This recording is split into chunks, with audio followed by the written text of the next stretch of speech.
Hello friends, welcome to my channel. দেশ এবং দেশের বাইরে থেকে যারা আজকে আমার ভিডিওটি কন্টিনিউ করেছেন প্রত্যেককে gardener tips with Kamal YouTube চ্যানেলে স্বাগতম। তো ফ্রেন্ডস, ছাদ বাগান করতে গেলে আমাদের সবসময় বিভিন্ন কীটনাশক ফাঙ্গিসাইড ব্যবহার করতে হয় এবং এই কীটনাশক ফাঙ্গিসাইড ব্যবহার করার ফলে আমাদের ছাদ বাগান অনেক সময় সুস্থ থাকে, স্বাভাবিক থাকে। কিন্তু সবচেয়ে বেশি সমস্যা যেটি হয় সেটি হচ্ছে বর্ষাকালে এবং শীতকালে। ফ্রেন্ডস, আপনি আপনার ছাদ বাগানে অনেক কষ্টসাধ্য করে বিভিন্ন ধরনের কীটনাশক এবং ফাঙ্গিসাইড স্প্রে করছেন, কিন্তু দেখছেন যে আপনার কীটনাশক এবং ফাঙ্গিসাইড স্প্রে করার প্রায় 1 ঘন্টার মধ্যে হঠাৎ করে বৃষ্টি চলে আসছে। আপনার সমস্ত চেষ্টা বৃথা হয়ে গেল। এর পাশাপাশি শীতকালে আকাশে প্রচণ্ড কুয়াশা থাকে। এই সময় ফাঙ্গাস এবং কীটপতঙ্গদের উৎপাতও বেশি থাকে।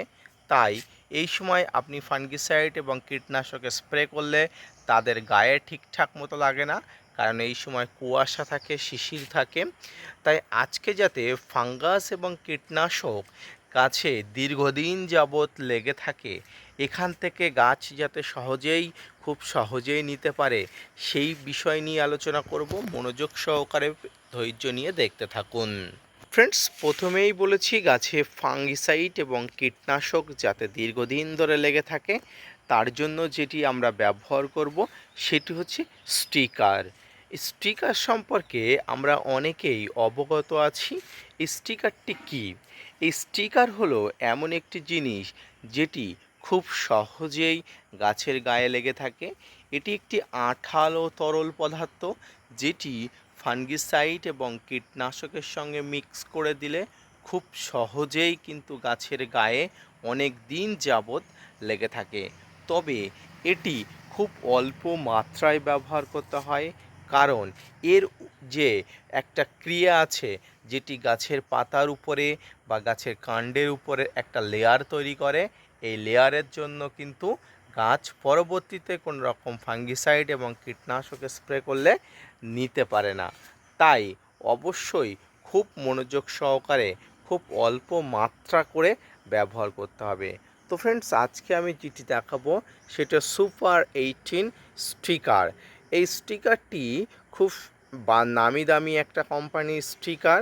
এই স্টিকারটি যদি আপনি ব্যবহার করেন আপনার ছাদ বাগানে বিভিন্ন ধরনের কীটনাশক এবং ফাঙ্গিসাইডের সঙ্গে, তাহলে আপনার ছাদ বাগানে প্রচুর পরিমাণ ফাঙ্গাস এবং কীটপতঙ্গদের উৎপাত থেকে গাছকে মুক্তি রাখবে এই স্টিকার। কারণ এই বর্ষার সময় বিশেষত স্টিকারের প্রয়োজন অনিবার্য।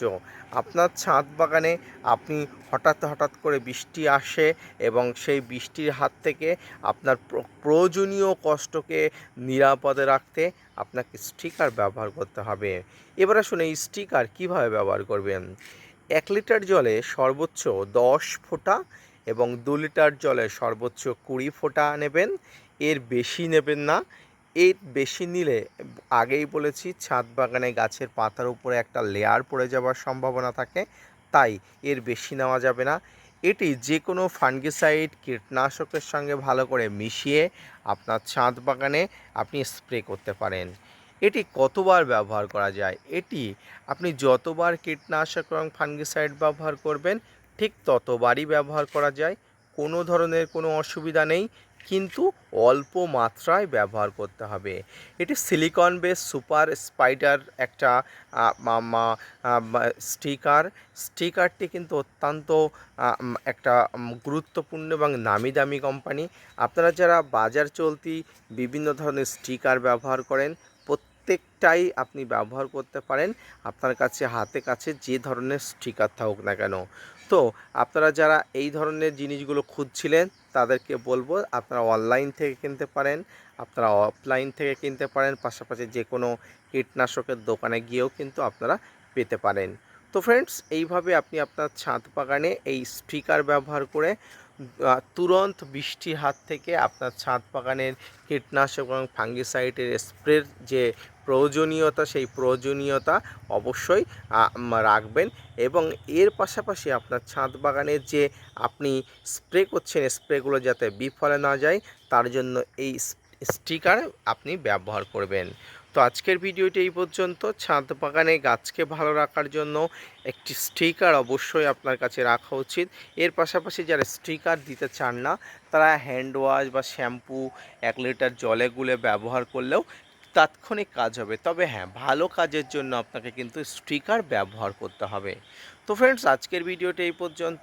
আজকের ভিডিওটি আপনার যদি ভালো লেগে থাকে তাহলে অবশ্যই লাইক, কমেন্ট, শেয়ার এবং সাবস্ক্রাইব করবেন। পাশাপাশি gardener tips with Kamal YouTube চ্যানেলকে সাপোর্ট দিবেন। আপনাদের জন্য প্রতিনিয়ত তথ্য নিয়ে ভিডিও বানাই।